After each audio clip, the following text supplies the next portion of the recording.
Hi hello ವೀಕ್ಷಕರೇ, Sandalwood ಪೋಸ್ಟ್ನ ಮತ್ತೊಂದು ಹೊಸ ವಿಡಿಯೋಗೆ ಸ್ವಾಗತ. ವೀಕ್ಷಕರೇ, ಗುರುವಾರ ಆಗ್ತಿದ್ದಂಗೆ TRP ವಿಡಿಯೋ ಬರಲೇಬೇಕಲ್ವಾ? ಹೋದ್ವಾರದ TRPಯನ್ನು ನಾನು ಭಾನುವಾರ ರಿಲೀಸ್ ಮಾಡಿದ್ದೆ. ಯುಗಾದಿ ಹಬ್ಬದ ಪ್ರಯುಕ್ತದಿಂದ ಬಾರ್ಕ್ ಸಂಸ್ಥೆಯಿಂದ TRP ರಿಲೀಸ್ ಆಗೋದು ಲೇಟ್ ಆಗಿತ್ತು. ಆದ್ದರಿಂದ ಹೋದ್ವಾರದ TRPಯನ್ನು ಭಾನುವಾರ ರಿಲೀಸ್ ಮಾಡಿದ್ದೇನೆ.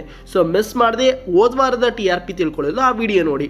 ಹಾಗಾದರೆ ಈ ವಾರ ಅಂದರೆ ವೀಕ್ 13ರ ಟಾಪ್ TRPಯನ್ನು ನಾನು ತಿಳಿಸ್ಕೊಡ್ತೇನೆ. ವೀಕ್ಷಕರೇ, ಹಲವಾರು ಜನ ಕಮೆಂಟ್ ಮಾಡ್ತಾ ಇದ್ರು, ಹಲವಾರು ಧಾರಾವಾಹಿಗಳ TRP ಮಿಸ್ ಆಗ್ತದೆ, ಟಾಪ್ 15 ಬೇಡ, ಎಲ್ಲ ಧಾರಾವಾಹಿಗಳನ್ನು ತಿಳಿಸಿ ಅಂತ. ಅದರಂತೆ ನಾನು ಈ ವಿಡಿಯೋದಲ್ಲಿ ಹೊಸ ಪ್ರಯತ್ನವನ್ನು ಮಾಡ್ತಾ ಇದ್ದೀನಿ. ಅಂದರೆ 3 ಚಾನೆಲ್ ಅಂದರೆ ಸ್ಟಾರ್ ಸುವರ್ಣ, ಜಿ ಕನ್ನಡ ಹಾಗೂ ಕಲರ್ಸ್ ಕನ್ನಡ ವಾಹಿನಿಯ ಎಲ್ಲ ಒರಿಜಿನಲ್ ಧಾರಾವಾಹಿಗಳ TRPಗಳು ಹಾಗೂ ಎಲ್ಲ ರಿಯಾಲಿಟಿ ಶೋಗಳ TRPಯನ್ನು ತಿಳಿಸ್ಕೊಡ್ತೇನೆ. ಈ ರೀತಿಯ ಕಂಟೆಂಟ್ಗಳು TRPಯ ವಿಡಿಯೋ ನಿಮಗೆ ಬೇಕು ಅಂದರೆ ಈ ವಿಡಿಯೋವನ್ನು ಲೈಕ್ ಮಾಡಿ, ನಿಮ್ಮ ಸ್ನೇಹಿತರೊಂದಿಗೆ ತಪ್ಪದೇ ಶೇರ್ ಮಾಡಿ. ಮುಂದಿನ ವಾರ ಕೂಡ ಇದೇ ರೀತಿಯ ಎಕ್ಸ್ಕ್ಲೂಸಿವ್ ವಿಡಿಯೋಗಳಿಗಾಗಿ ಕಾಯಬೇಕು ಅಂದರೆ ನಮ್ಮ ಚಾನಲನ್ನು ಸಬ್ಸ್ಕ್ರೈಬ್ ಮಾಡಿ, ಪಕ್ಕದಲ್ಲಿರುವ ಬೆಲ್ ಐಕನ್ ಕ್ಲಿಕ್ ಮಾಡಿ.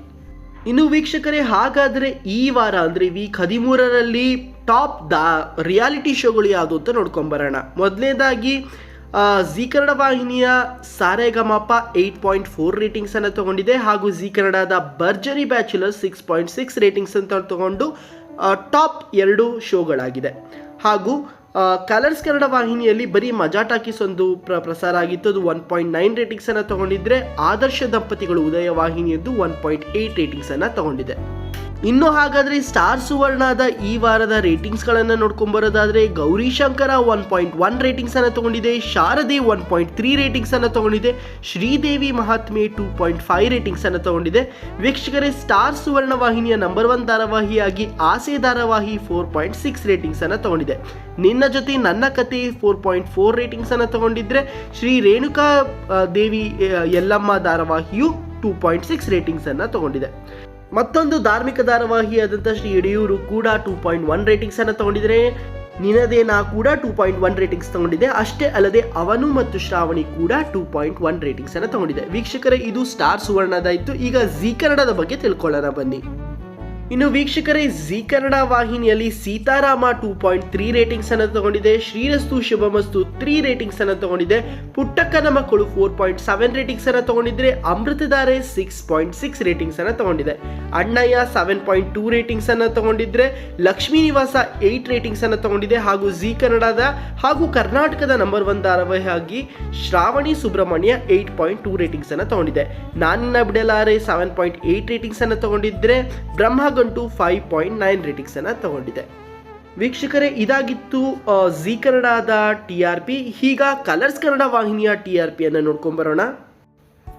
ವೀಕ್ಷಕರೇ, ಕರಿಮಣಿ ಧಾರಾವಾಹಿ ಕಲರ್ಸ್ ಕನ್ನಡದು 2 ರೇಟಿಂಗ್ಸನ್ನು ತಗೊಂಡಿದೆ, ದೃಷ್ಟಿ ಭಟ್ಟು 3.1 ರೇಟಿಂಗ್ಸನ್ನು ತಗೊಂಡಿದೆ, ಭಾಗ್ಯಲಕ್ಷ್ಮಿ 5 ರೇಟಿಂಗ್ಸನ್ನು ತಗೊಂಡಿದೆ, ಲಕ್ಷ್ಮೀ ಬಾರಮ್ಮ ಕಲರ್ಸ್ ಕನ್ನಡ ವಾಹಿನಿಯ ನಂಬರ್ 1 ಧಾರಾವಾಹಿಯಾಗಿದೆ 5.3 ರೇಟಿಂಗ್ಸ್ನೊಂದಿಗೆ. ನಿನಗಾಗಿ 4.2 ತಗೊಂಡಿದ್ರೆ, ಭಾರ್ಗವಿ LLB 3.5 ತಗೊಂಡಿದೆ, ಯಜಮಾನ ಮಹಾಸಂಚಿಕೆ 2.8 ರೇಟಿಂಗ್ಸನ್ನು ತಗೊಂಡಿದ್ರೆ, ರಾಮಾಚಾರಿ 1.9 ರೇಟಿಂಗ್ಸನ್ನು ತಗೊಂಡಿದೆ, ವಧು 0.9 ರೇಟಿಂಗ್ಸನ್ನು ತಗೊಂಡಿದೆ ಹಾಗೂ 100 ಜನ್ಮಕ್ಕೂ 2.2 ರೇಟಿಂಗ್ಸನ್ನು ತಗೊಂಡಿದೆ. ವೀಕ್ಷಕರೇ, ಇದು ಕಲರ್ಸ್ ಕನ್ನಡ ವಾಹಿನಿಯ TRP ಆಯಿತು. ಈಗ ಎಂದಿನಂತೆ ಟಾಪ್ 15 ಧಾರಾವಾಹಿಗಳನ್ನು ನೋಡ್ಕೊಂಬರೋಣ. ಇನ್ನು ಟಾಪ್ 15 ನೋಡೋದಾದರೆ 15ನೇ ಸ್ಥಾನದಲ್ಲಿದೆ ಶ್ರೀರಸ್ತು ಶುಭಮಸ್ತು, 14th ಪ್ಲೇಸ್ನಲ್ಲಿ ದೃಷ್ಟಿ ಭಟ್ಟು ಇದ್ದರೆ, 13th ಪ್ಲೇಸ್ನಲ್ಲಿ ಭಾರ್ಗವಿ LLB, 12th ಪ್ಲೇಸ್ನಲ್ಲಿ ನಿನಗಾಗಿ, 11th ಪ್ಲೇಸ್ನಲ್ಲಿ ನಿನ್ನ ಜೊತೆ ನನ್ನ ಕತೆ, 10th ಪ್ಲೇಸ್ನಲ್ಲಿ ಆಸೆ ಧಾರಾವಾಹಿ, 9ನೇ ಪ್ಲೇಸ್ನಲ್ಲಿ ಪುಟ್ಟಕ್ಕನ ಮಕ್ಕಳು, 8th ಪ್ಲೇಸ್ನಲ್ಲಿ ಭಾಗ್ಯಲಕ್ಷ್ಮಿ, 7ನೇ ಸ್ಥಾನದಲ್ಲಿ ಲಕ್ಷ್ಮೀ ಬಾರಮ್ಮ, 6ನೇ ಸ್ಥಾನದಲ್ಲಿ ಬ್ರಹ್ಮಗಂಟು, 5ನೇ ಸ್ಥಾನದಲ್ಲಿ ಅಮೃತಧಾರೆ, 4ನೇ ಸ್ಥಾನದಲ್ಲಿ ಅಣ್ಣಯ್ಯ, 3ನೇ ಸ್ಥಾನದಲ್ಲಿ ನಾನಿನ್ನ ಬಿಡಲಾರೆ, 2ನೇ ಸ್ಥಾನದಲ್ಲಿ ಲಕ್ಷ್ಮೀ ನಿವಾಸ ಹಾಗೂ ಈ ವಾರದ ಕರ್ನಾಟಕದ ನಂಬರ್ 1 ಧಾರಾವಾಹಿಯಾಗಿ ಶ್ರಾವಣಿ ಸುಬ್ರಹ್ಮಣ್ಯ ಹೊರಹೊಮ್ಮಿದೆ.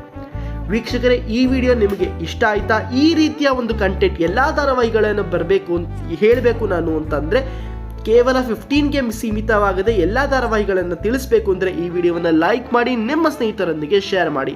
ತಪ್ಪದೇ ನಮ್ಮ ಚಾನಲನ್ನು ಸಬ್ಸ್ಕ್ರೈಬ್ ಮಾಡಿ ಹಾಗೂ ಪಕ್ಕದಲ್ಲೇ ಇರುವ ಬೆಲ್ ಐಕನ್ ಕ್ಲಿಕ್ ಮಾಡಿ.